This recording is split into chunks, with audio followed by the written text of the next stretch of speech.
Hello, I'm Reza Amini. Today I'm going to present our work titled as Multisensory Immersive Experiences, a pilot study in subjective and instrumental human influential factor assessment. This work has been previously presented in COMEX conference, and today I'm going to present it online. So immersive systems, based on one of the definitions presented in QualiNet white paper, may use technologies such as displays, for example, virtual reality or augmented reality displays, or even simple 4K, 8K high definition displays. They can also use accurate positional tracking systems or haptic feedback to provide immersive media experience to users. There's a diverse range of applications for immersive media, including entertainment, education, healthcare, to name a few. However, most of these immersive experiences rely on audiovisual feedback, animations, lights, and spatial audio. Recently, with advances in wearables, there's opportunity to add flavor of different senses, for example, olfactory or tactile sense, into VR experience, which could optimize the experience of users.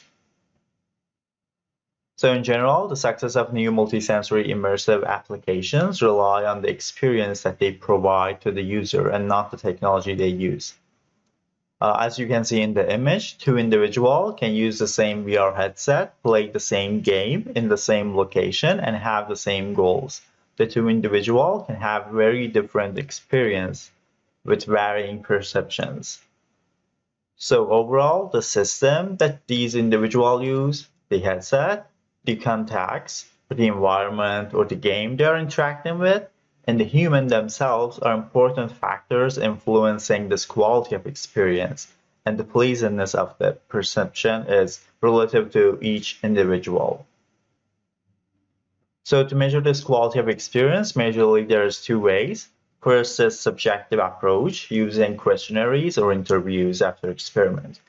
They are mostly paper-based and rely on memory of users to answer specific questions after finishing the experiment. So to avoid the post-experiment type of questionnaires in studies with several experimental conditions, there are questionnaires that can be tailored inside the VR game. So user can answer questionnaires after each experimental condition without taking off their VR headset and wearables. Second approach is objective or instrumented measures.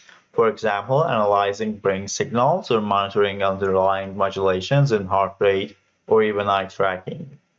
Having all this said, in our pilot study, we tried to answer three questions in the context of an exploratory multisensory VR game. First question is related to the impact of different type of feedback, including olfactory and haptic feedback, on perception of realism, presence, immersion, engagement, and overall experience. Then, based on our measures, we tried to analyze contribution of these subscales and overall experience. Finally, we explored correlation between subjective and neurophysiological measures. So as I said, we designed a new exploratory VR environment. As you can see in the image, it's an orange groove, and we ask user to surf the environment and interact with oranges on the trees. After interaction, an orange will burst. User hear and proof audio cue, and then a haptic or olfactory feedback occurs based on experimental condition. As you can see in the image, there is a sound icon and circles around orange objects, which in Unity game designing software, they enable us to define audio-visual, olfactory, and haptic feedback through the available SDKs. We exposed user to 5 experimental conditions, including video only, audio-visual, audio-visual plus smell, audio-visual plus haptic, and all combined or multisensory condition with audio-visual, smell, and haptic together. To provide haptic feedback, as you can see at the left image, we use bHaptics armbands that users have worn these haptic sleeves on their arms, and they provide vibration. We also use a OVR Ion 2, as you can see at the right, which mounted under the VR headset and can disperse scents close to nose. It's capable of dispersing 9 different scents, and we used pine forest and flowers as ambient scenes. of the game and a citrus scent as a feedback. For collecting physiological data, we have used an instrumented VR headset where all the signal acquisition devices are incorporated within the headset to create a unique and portable system. As you can see in the image, letter A indicates mounted ion synthware, B indicates our headset, Oculus Quest, C indicates EOG and EEG channels to monitor eyes and frontal parts of brain, D indicates the ECG channel, which attached to left collarbone to measure heart activity, and E signifies central and occipital EEG channels. Finally, our participant pool consisted of 11 participants. The video on the left illustrates a real-time monitoring panel, which shows modulations in heart rate, brain signals, and head activity map, and also feedback monitoring at bottom. On the right side, you can see our in-game questionnaires, which is used to record the ratings. Here is a summary of our approaches and extracted features. As I said, we have collected subjective ratings as well as objective measurement. Different features extracted from brain signals. For example, from brain signals, we extracted engagement index and frontal alpha asymmetry, which actually is an index for approach or withdrawal tendency, reflecting pleasantness of experience. To answer first question, we analyze subjective data through repeated measure ANOVA analysis. Here, every column is for each experimental condition across different subscales. As can be seen, all three multisensory conditions increased in all of the subscales relative to video-only and audiovisual condition. Inclusion of both haptic and olfactory stimuli in multisensory condition have significantly improved sense of presence relative to using the olfactory or haptic feedback individually. Interestingly, using combined feedback conditions showed only a slight increase in immersion relative to audiovisual smell and audiovisual haptic conditions.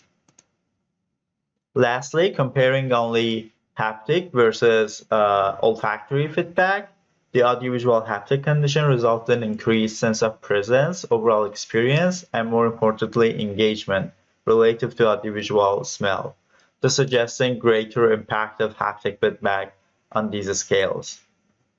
Here we use regression analysis to determine contribution of engagement, immersion, presence, and realism in shaping overall experience. To answer our second research question, in the audiovisual condition, realism contributed the most to overall experience. Using other sensory modalities boosted the impact of immersion and presence on overall experience, green and yellow colors, with the smell causing the greatest impact on the immersion. The audiovisual smell haptic condition showed a balanced contribution between realism, presence, and immersion on overall quality of experience. For most of the conditions, engagement showed to contribute the least, with the exception of audiovisual haptic condition. Here also you can see results from biosignals. We extracted 6 well-known features from 3 modalities that we had: brain, heart, and eye signals. Mean values are reported, and in parentheses are standard deviation. All the 3 indexes, engagement index, arousal, and Valent index, are from 0 to 100, low to high. Here I'd like to emphasize an arousal index, which reflects emotion of user and ranges from calm to excited. Our results show a significant difference between audiovisual smell and audio only, multisensory condition and video only, and audiovisual smell and audiovisual haptic conditions, the arousal index. Overall, audiovisual smell showed the highest arousal index, suggesting this condition was most exciting for the participants. Regarding frontal alpha asymmetry, or FAA, positive values indicate greater approach tendency and motivation to continue the experience, whereas negative values are related to withdrawal tendency.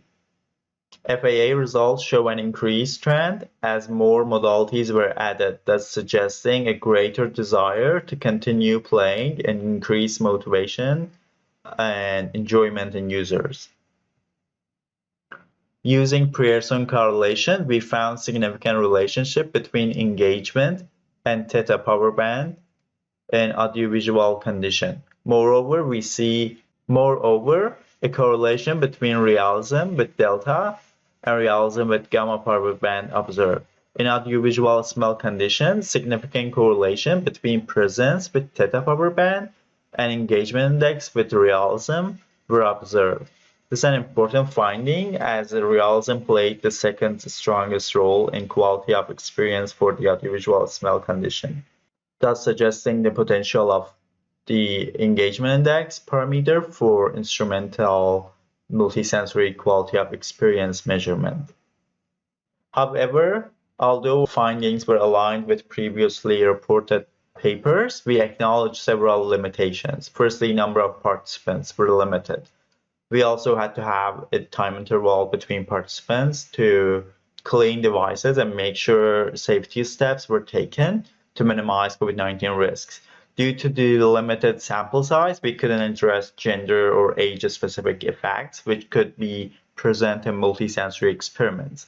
Also, the game and task were driven by available sense. So in future, we need to design more realistic environments simulating, for example, daily life activities.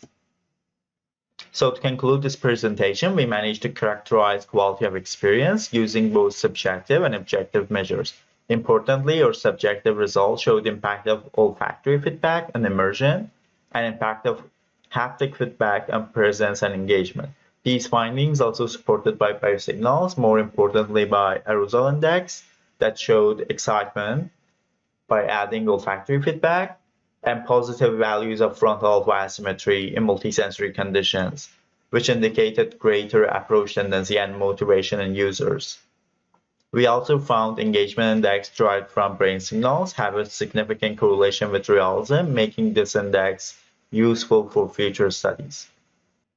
Thank you so much for your attention, and these are all contact information of me, and feel free to reach out.